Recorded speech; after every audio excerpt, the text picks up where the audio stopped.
بسم اللہ الرحمن الرحیم۔ جب گناہ ہو جائے تو معافی مانگ لیں، وضو کر کے 2 نفل نماز پڑھیں۔ نماز عبادتوں میں بہترین عبادت ہے۔ 2 نفل پڑھیں اور اللہ سے کہیں کہ اللہ مجھے معاف کر دے، پھر سے وہی کام ہو گیا، میں کوشش کروں گی کہ دوبارہ ایسا نہ ہو، مجھے ہمت دے اس گناہ کو ترک کرنے کی، مجھے مضبوط بنا دے، مجھے سکھا دے کیسے اس کو ترک کرنا ہے۔ اس کو کہتے ہیں توبہ۔ توبہ کر کے آپ نے اٹھنا ہے اور کوئی نیکی کا کام کرنا ہے۔ الرحمن، بے حد رحم کرنے والا۔ اللہ وہ ذات ہے جس کی رحمت میں انتہائی جوش و خروش ہے، جس نے اپنی رحمت سے انسان کو عظیم ترین نعمتوں سے نوازا ہے۔ اگر آپ سے کچھ بری عادتیں ترک نہیں ہوتی یا کچھ برے راستے نہیں چھوٹتے تو اس کا حل بھی آپ کو تسبیح سے ملے گا۔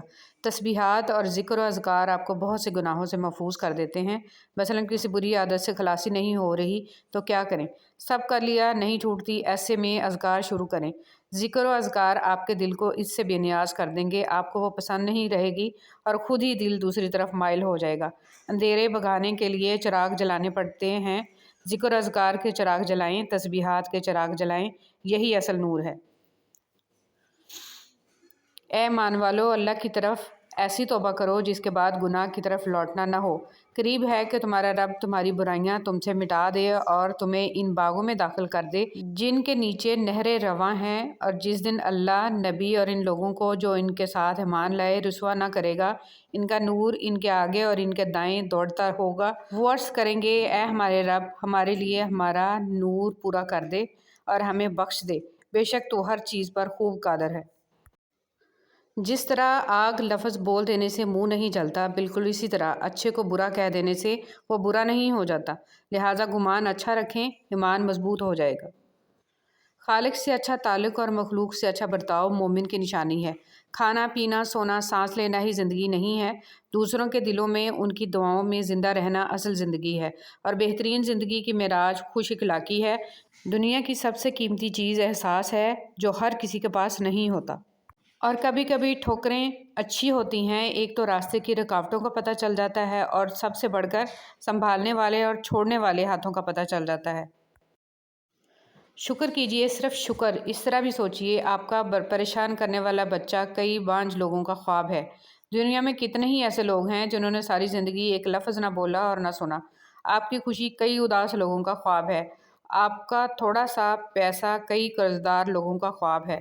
آپ کے گھر میں موجود فریج، ٹی وی، اے سی اور گاڑی جیسی سہولتیں ہیں، خدائی کا دعویٰ کرنے والے نمرود کے پاس بھی نہ تھیں۔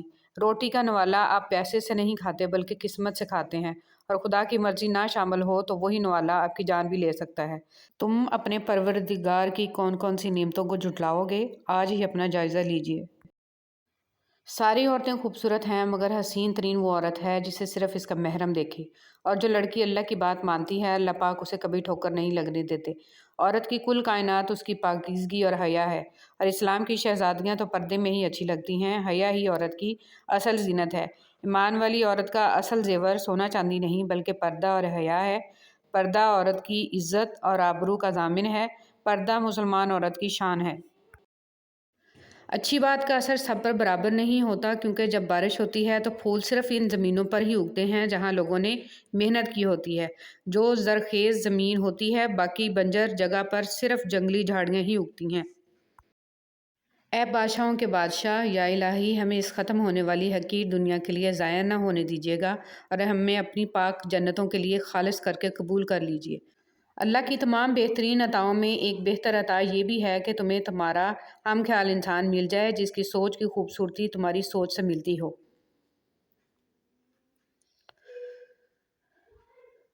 محبت کے دعوے دار ہزاروں مل سکتے ہیں، لیکن یہ جو دعا کرنے والا ہے ایسا بندہ ملنا بڑا مشکل ہے۔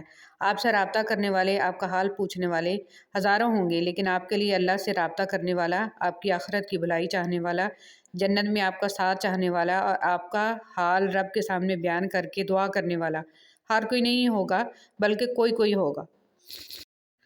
ہمارے 2 دشمن ہیں، ایک اندرونی دشمن اور ایک بیرونی دشمن۔ بیرونی دشمن کا نام شیطان ہے اور اندرونی دشمن کا نام نفس ہے۔ یہ دونوں مل کر انسان سے گناہ کرواتے ہیں، اور ان گناہوں کی وجہ سے انسان کا دل مریض بن جاتا ہے۔ اسے استغفار سے صحت کر لیا کریں۔ رسول صلی اللہ علیہ وسلم نے فرمایا، میرے 5 نام ہیں، میں محمد، احمد اور ماہی ہوں کہ اللہ تعالیٰ میرے ذریعے کفر کو مٹائے گا، اور میں حاشر ہوں کہ تمام انسانوں کا میرے بعد حشر ہوگا، اور میں عاقب ہوں یعنی خاتم النبیین ہوں، میرے بعد کوئی نیا پیغمبر دنیا میں نہیں آئے گا۔ سورہ نور کا مرکزی موضوع معاشرے میں بے حیائی اور فحاشی کو روکنے اور عفت و عصمت کو فروغ دینے کے لیے ضروری ہدایات اور احکام دینا ہے۔ رسول صلی اللہ علیہ وسلم نے فرمایا، اللہ نے تمہیں 3 آفتوں سے بچا لیا ہے۔ ایک یہ کہ تمہارا نبی تم پر ایسی بددعا نہیں کرے گا کہ تم سب ہلاک ہو جاؤ۔ دوسری یہ کہ اہل باطل اہل حق پر غالب نہیں آئیں گے۔ تیسری یہ کہ تم سب گمراہی پر متفق نہیں ہوگے۔ تمام نمازوں کو حضور نبی کریم صلی اللہ علیہ وسلم پر درود بھیجنے کے ساتھ مشروع اور مشروط کر دیا گیا ہے۔ جس کا اللہ سے تعلق مضبوط ہو گیا وہ غم میں بھی مسکرائے گا، دنیا سے چھپائے گا، فقط اللہ کو سب بتائے گا، سجدے میں جھکتا جائے گا، اندر سے ٹوٹ کر بھی جڑتا جائے گا، وہ ہر کام دعا سے کروائے گا اور وہ سراپا یقین بن جائے گا۔ 3 طرح کے لوگوں کو کبھی مت بھولیں، جو مشکل وقت میں آپ کی مدد کریں، جو مشکل وقت میں ساتھ چھوڑ دیں، اور جو آپ کے لیے مشکل وقت لانے والے ہوں۔ میں بہت خوش ہوں کیونکہ مجھے کسی سے کوئی امید نہیں ہے سوائے اللہ پاک کی ذات کے، وہی میرا رب ہے، وہی میرا سب ہے۔ بات میں نرمی اختیار کریں کیونکہ بنسبت الفاظ کے لہجے کا اثر زیادہ ہوتا ہے۔ امام غزالی رحمۃ اللہ علیہ۔ کبھی یوں ہی بھی رب کا شکر ادا کیا کریں، نہ جانے کتنے خطرات آپ کے پاس آنے سے پہلے پلٹ جاتے ہیں، کتنے دکھ آپ کو چھو کر گزر جاتے ہیں، کتنی خوشیاں بنا مانگے آپ کے قدموں میں رکھ دی جاتی ہیں، اور کتنا سکون آپ کا مقدر بنا دیا جاتا ہے۔ الحمدللہ رب العالمین۔ مایوس ہونا چھوڑ دیں کیونکہ جو دروازے زمین والوں کی تدبیروں سے بند ہوتے ہیں ان سے بڑے دروازے آسمان والے کے فضل سے کھل جاتے ہیں۔ ایسا کچھ نہیں ہے جو میرے رب سے پوشیدہ ہو، اور ایسا کچھ بھی نہیں ہے جو اس کے اختیار سے باہر ہو۔ سب سے بڑی نعمت سکون ہے، اللہ سے ذہنی اور جسمانی سکون مانگا کریں۔ اللہ پاک تمہاری تکلیف سے واقف ہے، وہ کچھ بھی بولنے والا نہیں ہے، وہ سب سن اور دیکھ رہا ہے۔ اپنے معاملے کو اللہ پاک کے حوالے کر دو، بے شک وہ بہترین انصاف کرنے والا ہے۔ لڑائی جھگڑے کے بعد صلح تو ہو جاتی ہے مگر دل مشکل سے صاف ہوتا ہے۔ دھاگا ٹوٹ کر جڑ تو جاتا ہے لیکن درمیان میں گانٹھ پڑ جاتی ہے۔ کوشش کیجیے کہ رشتوں کے درمیان گانٹھ نہ پڑنے پائے، ہمیشہ مضبوط رشتے ہی کامیاب رہتے ہیں۔ کسی شخص کی تلخ بات سن کر برداشت کرنا بھی صدقہ ہے۔